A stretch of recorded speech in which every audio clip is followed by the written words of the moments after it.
ana ning pasewakan busana sutra maneka warna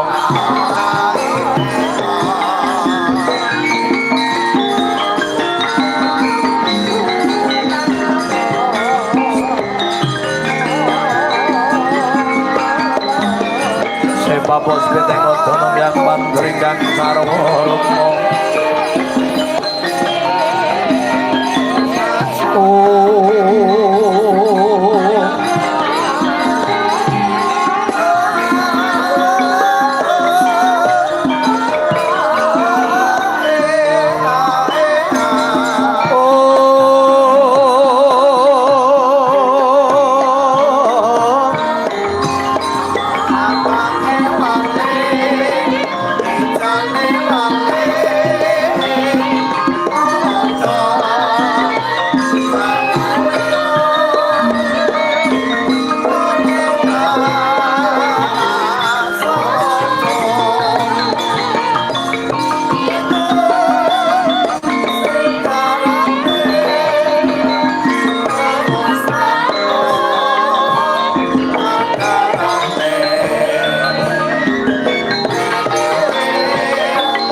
Kamboka wiwaraning cerita caritane kang ringgit Purwa-Purwanira Carma Prolangsana rektinata sinungging rineka jalma jamane para wali nyulah angulare ing agama agemaning budi luhur kalir genelar pindhane jagat gelare waru putih kang menggus rasa suci tegese jagat duweni sifat suci datan keliwetan mring dedosan pisanana dosa ya mung saka pokale manungsa plencong kegambaring pemadhang srengenge kalawan rembulan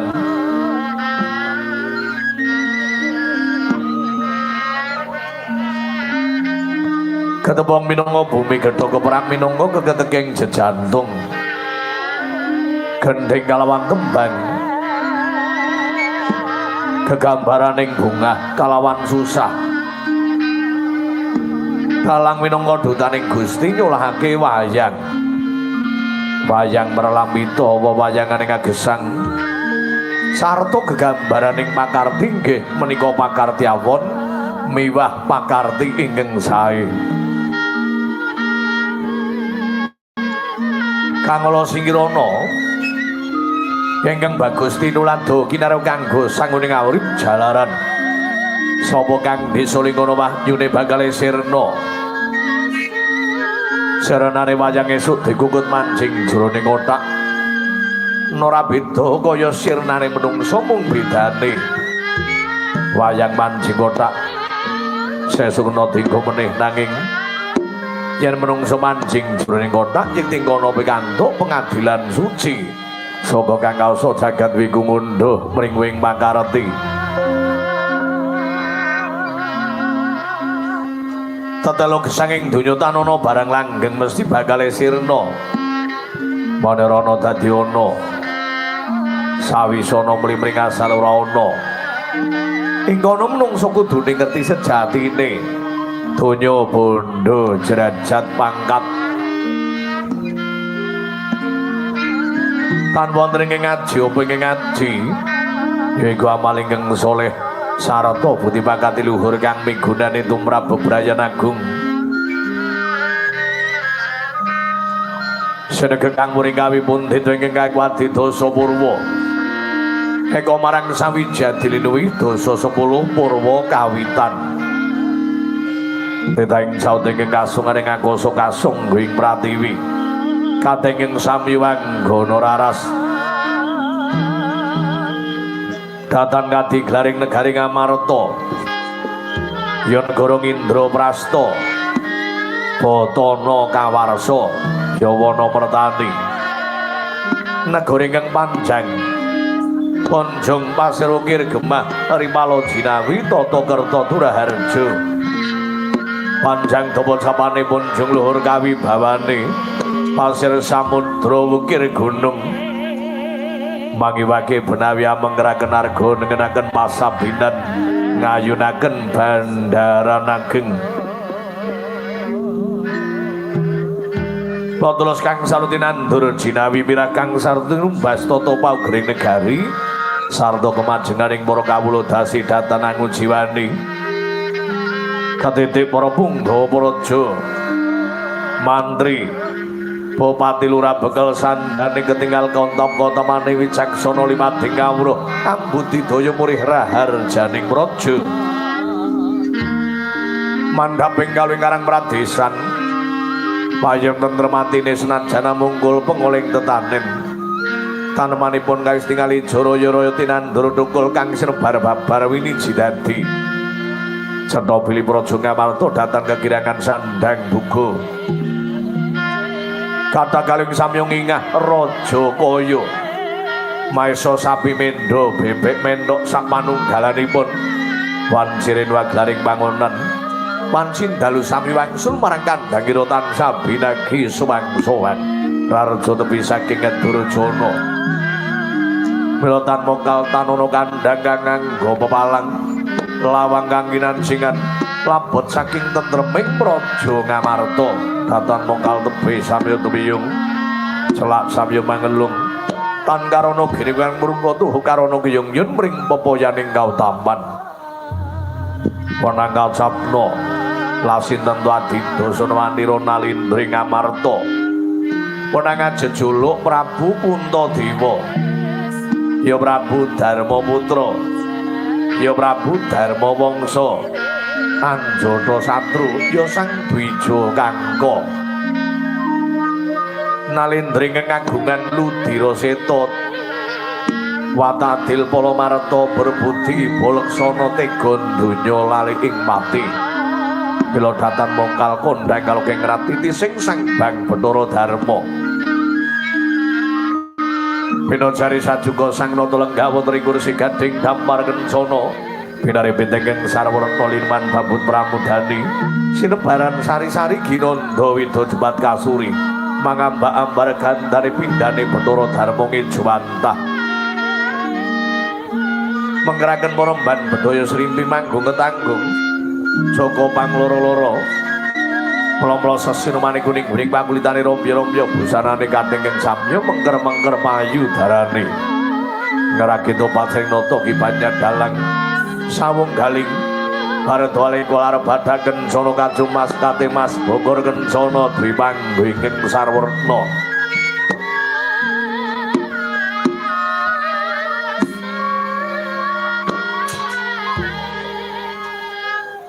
ngiringaken swanipun ingkang rayi nggih satru kembar kemanikan Raden Nakula kadang swanipun Raden Sadewa satru kembar warnane kembar busanane lan solah bawane sonamirawi ponalindring praja Ndrawati menang jejuluk Sang Prabu Sri Bathara Kresna ya Prabu Danaradana ya Prabu Animurti Srasra Supena Dewang Katon ya Padmanaba ya Raden Narayana nalindring kagungan salira cemani kulit daging otot balung lan ludirane ayam-ayam cemani kena kang betetulak mila datan mokal nata ndrati pantes kinarya sesepuh tumraping para Pandhawa praptanira wong agung ndrati menggeraken satring unggul pamenang ing Jodipati nenggi Raden Werkudara ya Raden Bimasena ya Raden Pundhut Bojogiri ya Sang Abayu Putra Lenggang ngedang kaya lintang Bima Suci kang nuwak tutuking naga praptanira Sang Werkudara menggeraken sagunging para punggawa kawis tinggalan gantung sebo jejeran dereng ngebai biswanan bebasan udenggul sambung rongko klepi jemer manem tanono obai walang alisi samirono datan mampah roning kayun tanobai ngekabyarso namung santri ngabdi gending nyapanding masan pating salengrang pating salengring Gembalir mondro masring pananggilan binarungling bongso kinambuh para wira pradonga senegaran warang gurun dan dosaki para berikut menik masyarakat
Morona saking tepat sesono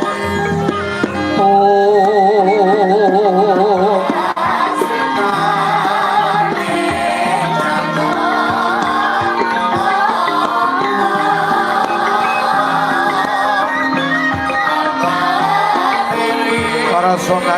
gambaran irongati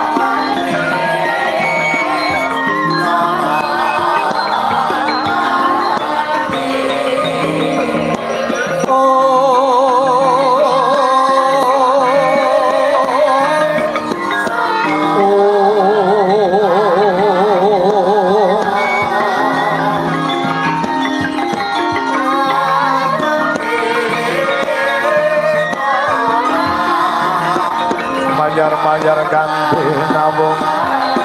Osono sotro maneka warna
wayang sesongko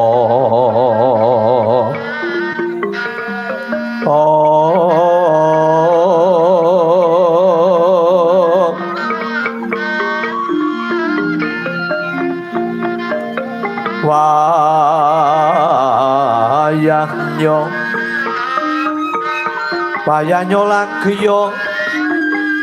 somara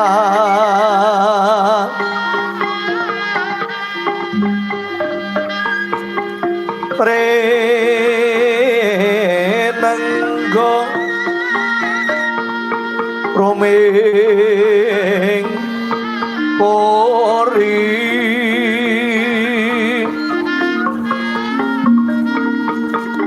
yekti ana sireman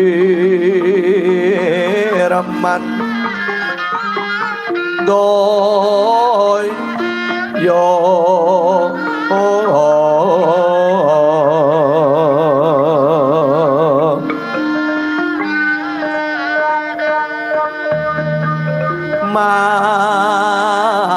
mandoyo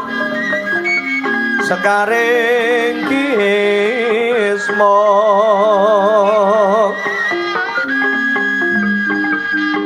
jalatri kapiting surya tining wang kawa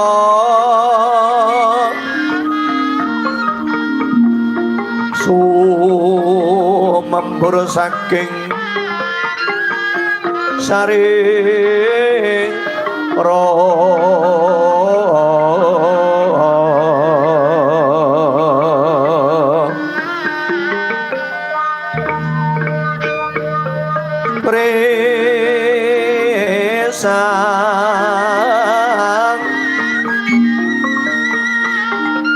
Resang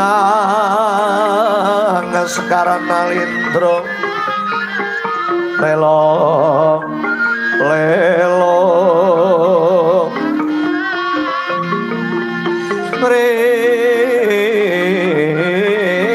resang sekarang nalindro suming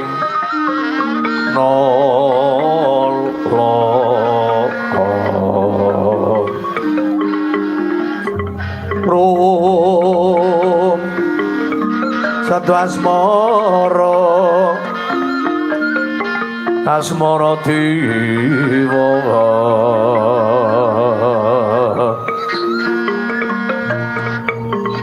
diwa tanding dewataning sumeng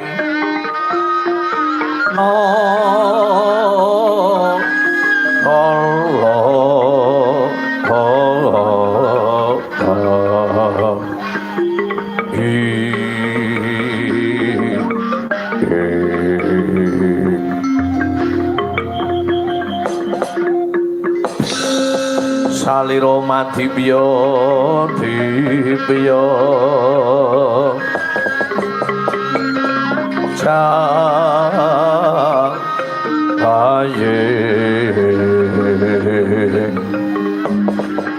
sang naranata alon ngendi eka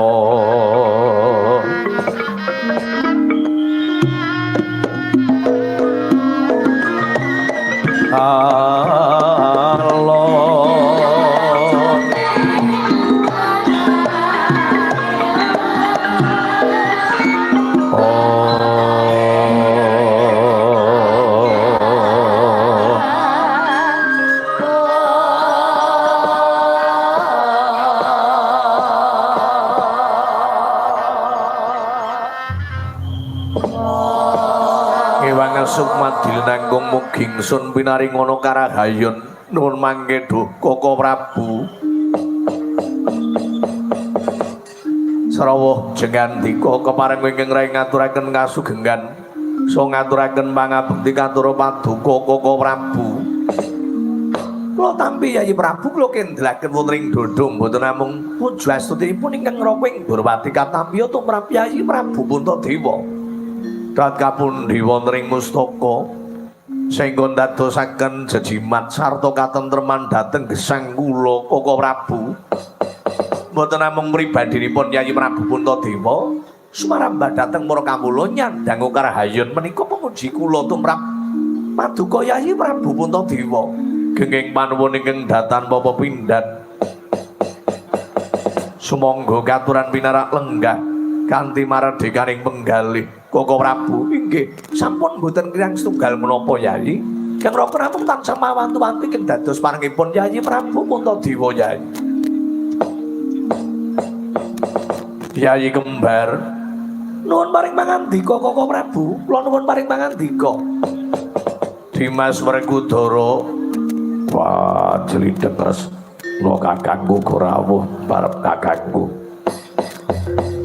mulane sun marengake sira padha ngaturna pangabekti kula pun sadhewe ngaturaken pangabekti katur pundhen kuling Durwati kula pun kula ngaturaken pangabekti katur Koko Prabu Werkudara kok ngaturna bekti karo jelideg kakangku Yayi kembar ndak tampa Yayi Werkudara banget panarimanipun kakang pangestunipun kakang bae tumrapa marang sira kabeh Yayi inggih kapundi sing nggon dadosaken jejimat lho tampi kula pundi dadosaken jejimat Koko Prabu kapundi dayanana mustika rip kemulyanku wangsul dhateng Paduka Koko Prabu modinipun dadosaken tambuhing manah menapa sababipun ingkang rayi ngaturi Paduka rawuh inggih Yayi monggo enggal dipun wedharaken menapa ingkang dadosaken dupitaning penggalih anjring kang ngapus pituwarum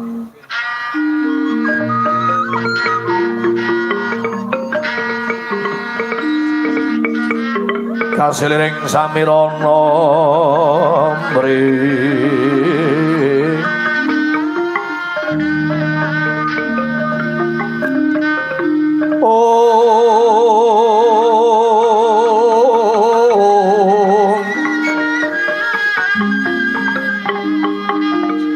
sekar kan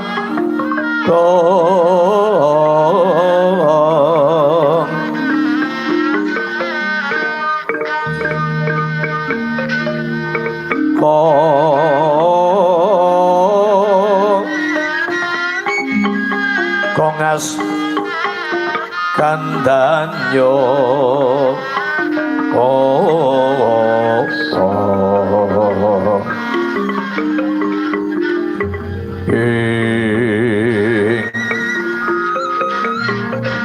mawiraras retnaning driya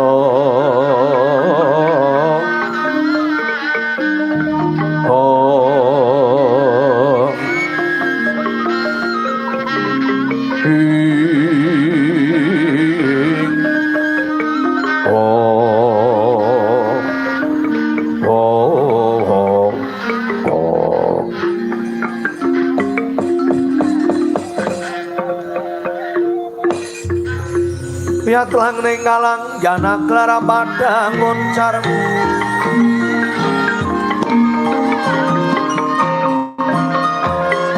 denonir kekonang surem sorotetan padang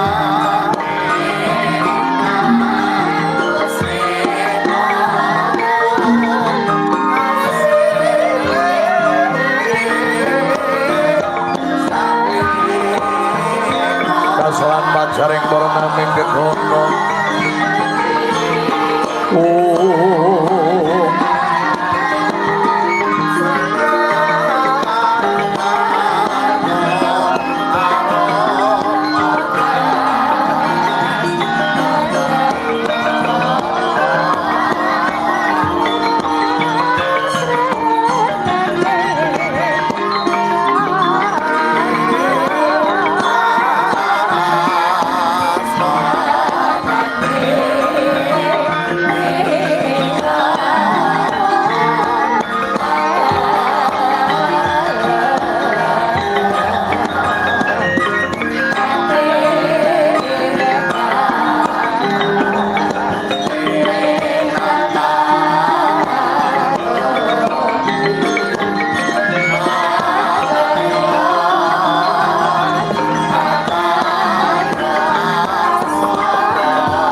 dadosaken kawuningan Koko Prabu.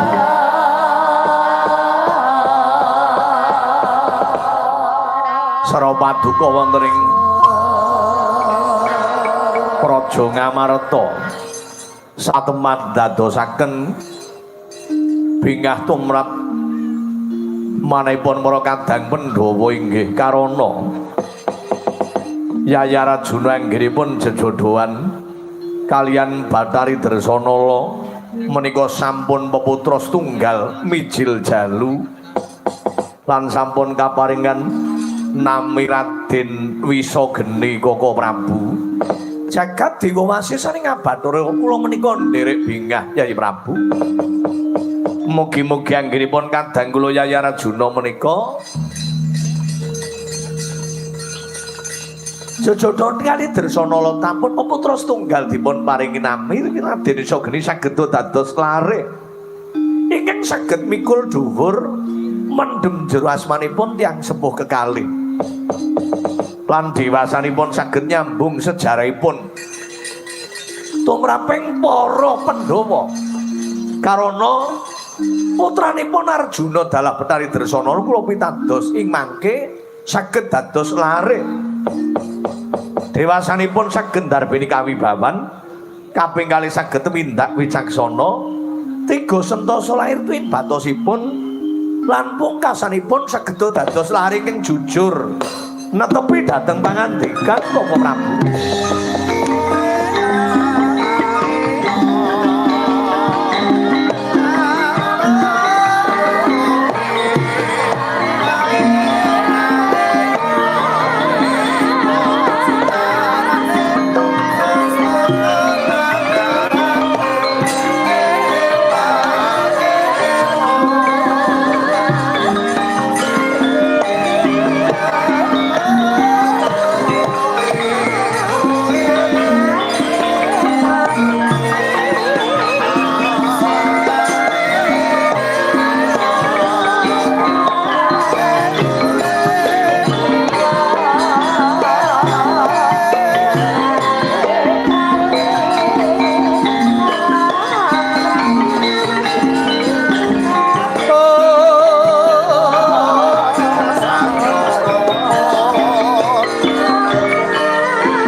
Anandaro nipa sore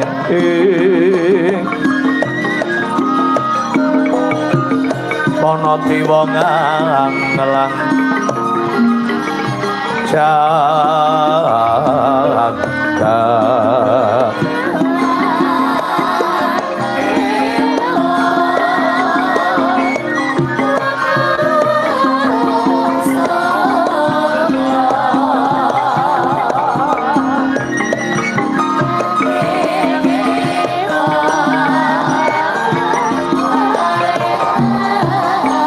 pun wibawa Yai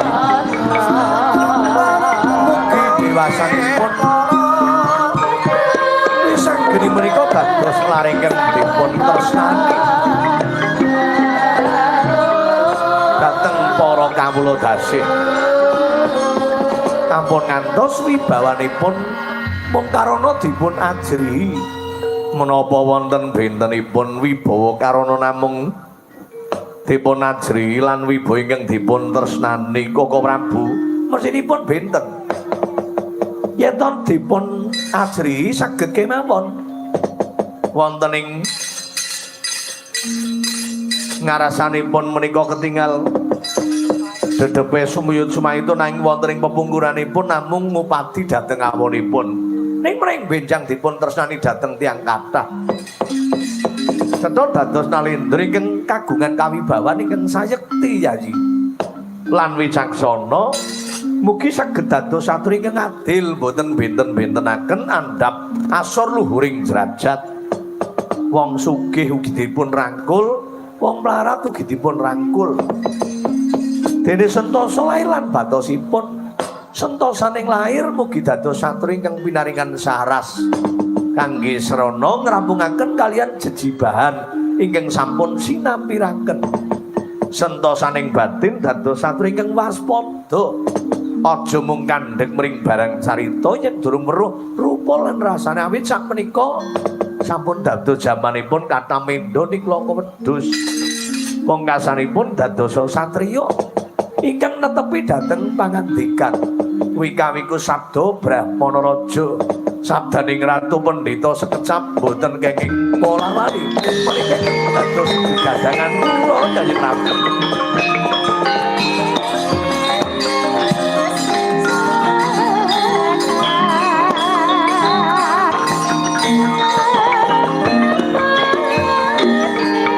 para dene unang durung ngantos rabang kanca dringan sating Sabta Pertala Binirana Tamburati Sambya ngundang dhateng ingkang putra Atmajarira Sang Arjuna nggih Raden Wisageni ya Raden Wingsageni tetungka gegering pasukan Jawi potosan saking wana pasetran Gondomayit potosane Betari Durga Nalindra punang jejuluk Prabu Nila Srani Menggah Pendhapi Agung sandrane kaya karo nganti nagamu kowe kalunan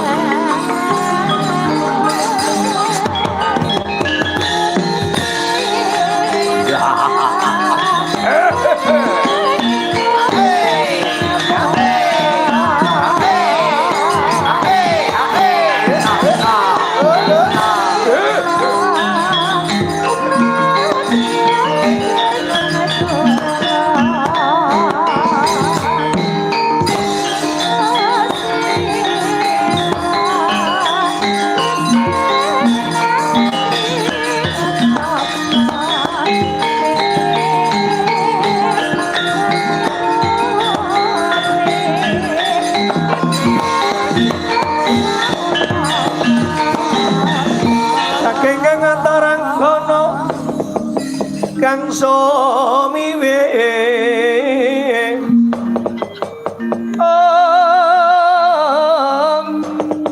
warata tanpa sela warata tanpa sela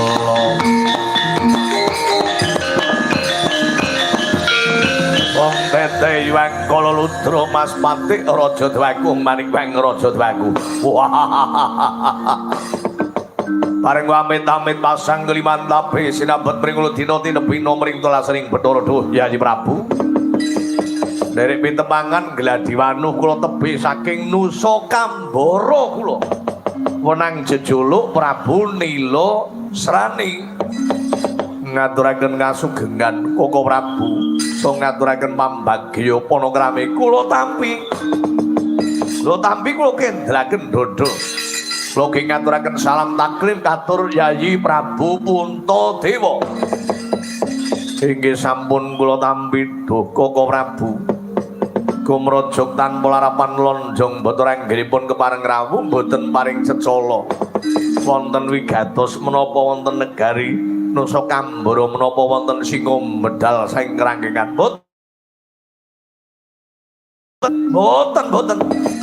menapa wonten dwi panggo saking panggilan menika mboten mboten. Negari kula tata titi tentrem sami kan kahanan Praja Ngamarta.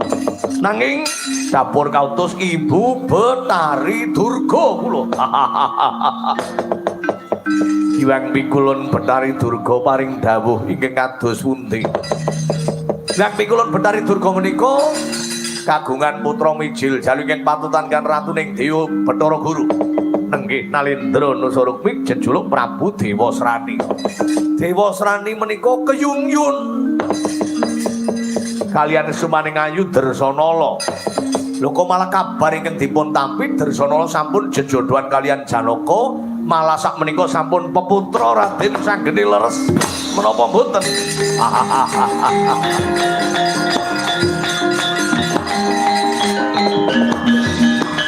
Leres menapa ingkang dados pangandikanipun malah katemben dipun kekudang mugi saged dados lare ingkang wiguna tumrap nusulan bangsa nyambung sejarahipun tiyang asepuh. Dah menika ingkang boten trep kalian raosipun para Jaweting Kayangan. Kayangan menika wonten gara-gara tukuling gara-gara ngantos rengap sunguning Lembandini. Bali Asmara Kaca jomplang-jomplango Kawah Candra dimuka ndut blegetopo ginodhok menceng waja galagil. Tuwing gara-gara karana Janaka anggenipun jejodohan kalian Darsana menika madal saking jodoh tali mangsa. Dewa kudune jodone Dewi. Bathara Betari endang karo Pendhita Ratu Kesumaning Putri. Waranggana kalian Wira Pradangga. Menawi player kalian biduan niku sampun dados jamak limrahipun gandeng Janaka lan Dersanala menika lepat madal saking jodoh tali mangsa. Wisanggeni menika nukulaken gara-gara wonten ing Kayangan kedadipun perjaya mati cemplungaken wonten ing Kawah Candra dimuka. Yen para pendha menika mbebela dhateng Wisanggeni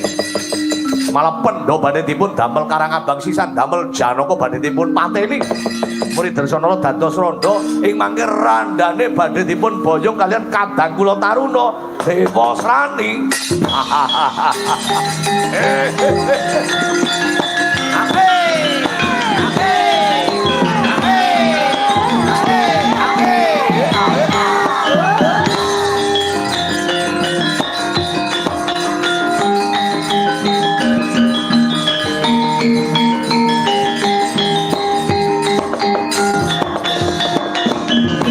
Montap lerek netap kumajot padoneng ladine traka camangon darandir tepe mangala cakra jaja bang mawengis langap-langap paton ngucap ngumbar swara lho. Sapa iki? Ragile wong Pandhawa. Sadewa ranku. Sadewa karepmu kepiye? Ocapmu kuwi blawaran. Ora duwe pranatan babar pisan. Purwane becik mandani lumrah ning wusanane lho. Anggep apa negara Ngamarta kuwi ora ana menungsa.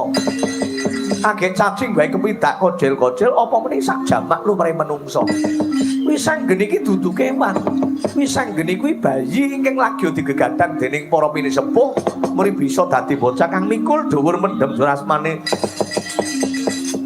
wong tuwa sak keloron. Kejaba ingkang kaya mengkono ngrasani supaya Kang Mas Arjuna arep diperjaya mati. Murid Dersanala dadi randha kuwi patrap tumrape wong jajalanan. Mula yen pancen arep gawe Karangabang Praja Ngamarta ora usah kepethuk karo Kang Mas Pangeran. Ora usah kepethuk karo liya-liyane. Yen bisa glundungake Ragil Sedewa. Cetha kasembatan apa sedanu metun jabara sakokan bebangare madane alun-alun tandinge. Pamit.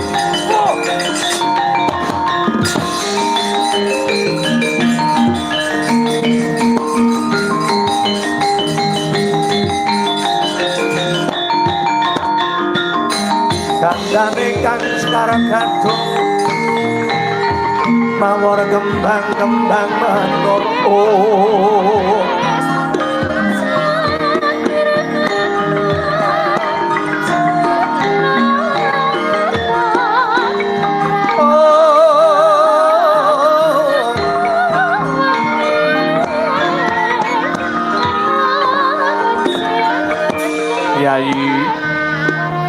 bare yayu laping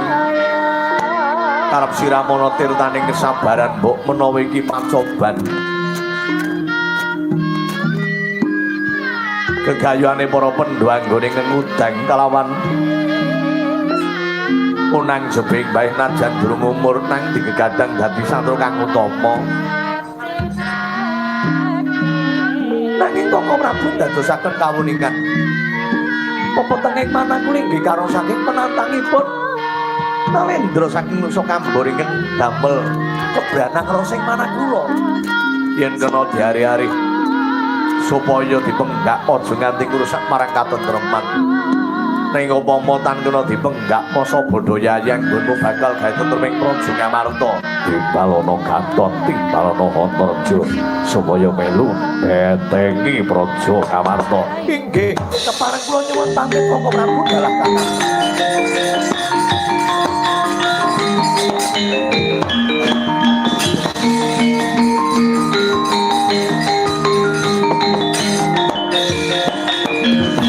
Pospololo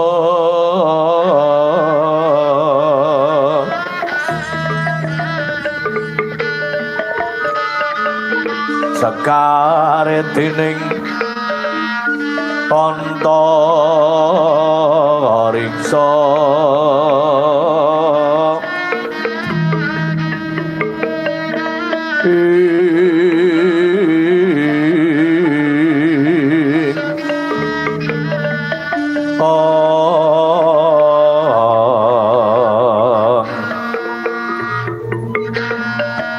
Andiase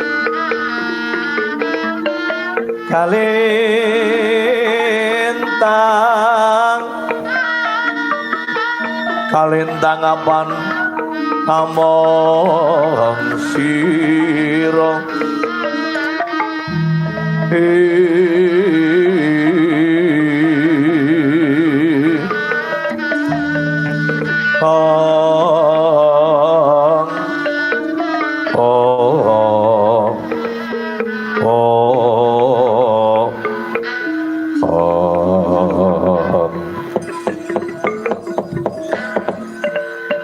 Koko Prabu paring pangandika Yayi Prabu ketingalipun para pendha menika nyandang pacoban inggih Yayi wong mukti pacobane mati wong bejo nglakoni cilaka mulya pitumbasipun sengsara menika sampun limrah nanging kula pitados becik mesti ketitik ala ketara laku cidra wahyune sirna kepareng ora kapara badhe anontone anggiripun kadang kula Yayi Ragil dalah apa jaripun Dimas Werkudara antar jagat kaca anggiripun nentemaken Praja Ngamarta inggih Koko Prabu borong paduka anggiripun semedya paring pengayoman parep kakangku aku mundhut pamit sautara sena pun kakang tansah njurung dedukung marang siadilan kabeh para kadang muga kali saka sambikala mangkono parep kakangku Yayi Nakula nun paring pangandika aja kaya bocah Yayi kudu kang tanggap buparo kang gantung sebo iring ana gongso kang ngangkrang swarane kanggo srana pratandha pun kakang kandhura ngedaton Yayi ngestaken dawuh Koko Prabu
mapan sagunge ngaloka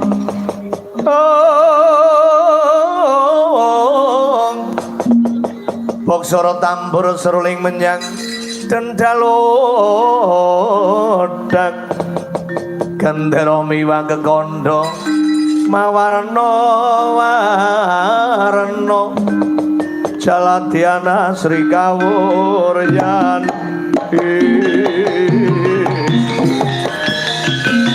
Karamongging lautan gombak kumpul manipun ingkang putra Klapa Nantaraja nyadong dawuh paman ragil kang putra ing pringgodane Gargaca kula nyadong dawuh paman dadekno kamrugan munggir Antarja lan Gargaca cetha kadangmu